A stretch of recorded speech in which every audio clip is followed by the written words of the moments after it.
Hey, Teresa. Hi. We're live on What's for Dinner. That's shocking. Hi guys, Mark and Teresa. So just finishing up, come get a sizzling picture of this steak. We did fillets in the, we've never done it like this, in the skillet today. So I just put a whole bunch of butter in there and I've just been flipping them from side to side every 3 minutes. So we'll tell you how that is. They smell delicious, I can They tell do you that. smell good. And then I made eggs. Well, that's new. When did you start doing eggs? And then I did onions, and now there's not that many, so you can have 2 little strands, and I'll have 2 little. Did you eat them when you were cooking them? Because there was a lot more in there when we started. It's. I promise I didn't, but that onion cooks down. So stick of butter and an onion. Again, I'm learning to cook for one, and then we had some rosettes dough left from Yum. the stromboli on I think Friday. Yeah. So I just flattened them out and made biscuits. So these 2 I put garlic and salt on for dinner, and then these 4 are naked, so we can make either. So we have done lots with those, but you like cream cheese, sugar-free jam, no, butter, cream cheese, sugar-free jam on the top, and then whipped cream. Peanut butter. And then we like peanut butter and jelly. And then we also, I was thinking you could do cinnamon, swerve, confectioner's sugar, and a whole bunch of butter on there. Yum. I said all that to Mark. He's like, I'll have one of each. One of Okay. each. Well, if I have to make a choice. All right, then we have one little last avocado that this batch has been beautiful, and suddenly I open this and it's just done. So Yeah. we may or may not eat that. And then I made broccoli for Mark, so I just put flowerets in a pan, and then I cook them for about 20 minutes on 375 until they get burnt, browned. And then I prefer to melt this garlic butter that I get at Sam's. I melt garlic butter and I brush it over, and then I put shredded cheese, which we use the Sam's Monterey Jack, Colby Jack blend. And then I bake it again until the liking. He likes his broccoli very crispy and burnt. So that's why it looks like that. I didn't make a mistake. Mm-hmm. Yes, I do like it like that. So will anything that you've made tonight, will any of this, spike your blood sugar or spike your insulin or anything? What an interesting question you pose. So no, none of this will spike your sugar, even Rosette's dough mix, and not if you use cream cheese, full-fat cream cheese, sugar-free jam.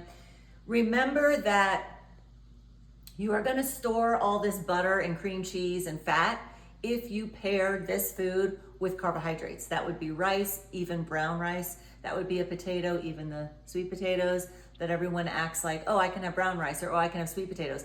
It's like on the glycemic index, 2 points off. Like you can't do that. Or yeast rolls from Roadhouse, Texas Roadhouse, not good. So talking about the insulin and the blood sugar and stuff, so for like Rosette's, for instance, Yeah. what is it that she has for ingredients, or what do we add to it that makes it keto, low carb, and friendly? So, boy, ask hard questions. Oh, well, I didn't mean to put you on the spot. So she uses almond flour. So you get rid of the grains, which spikes your sugar. So instead of regular flour, it's almond flour.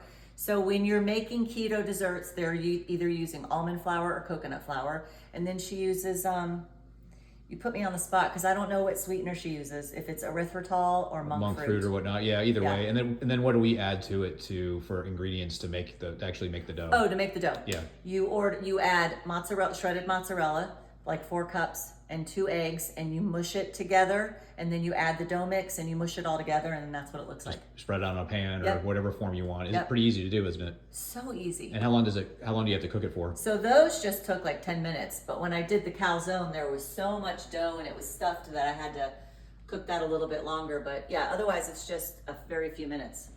Are there questions on there? Where are you getting all these questions No, from? those questions are from me. Okay. I'm curious. Well, this should be your night then if you're going to ask so many questions.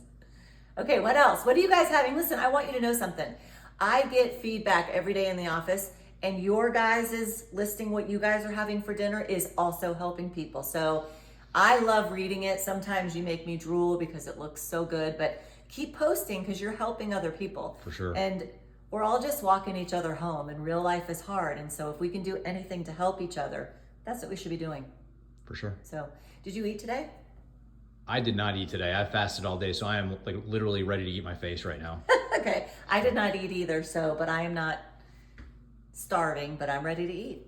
Yeah. So well, let's go. when I say I'm really hungry, I was hungry earlier, but then I had a couple of drinks. I just had a couple of bubblies, and then once that passed, now I don't even feel like I have to eat. Although I am hungry. You're I know ready. I need to. I'm ready. It's 4:30. So here's the thing about that. When you're fasting, there's two hormones specifically to tell you when you're hungry or to tell you when you're full. So leptin and ghrelin. And in a lot of the studies that Jason Fung has gone over at different conferences, when your belly growls, that is ghrelin telling you you're hungry. All the studies show if you ignore it or just distract yourself with something, within 30 minutes, ghrelin goes away, it reduces, your belly's gonna stop growling, and you're gonna have a little snack from somewhere else. Mm-hmm. Are you still okay over there? Yeah, I just almost dropped the phones, and I'm having a little bit of an emergency over here, but I'm good. I think I got it back under control. I'm holding two phones here, one for YouTube and one for Facebook. It's not easy. But anyway, so ghrelin is going to tell your body you're hungry. That's what makes your belly growl. My belly growls every day sometime between 12 and 2. But honestly, if you just let it go, it will go away. And remember, nobody's going to die because they skipped a meal. We've all had the throwing up bug where you don't eat for 2 or 3 days and nobody died.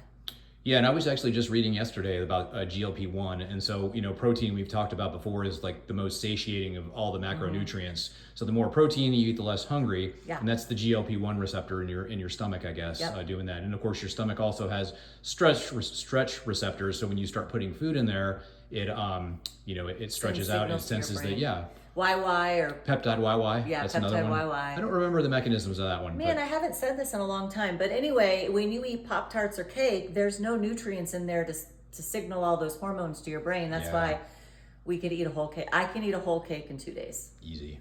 So, but anyway, this is real food. This will not spike your sugar. This should leave you feeling full for a very long time.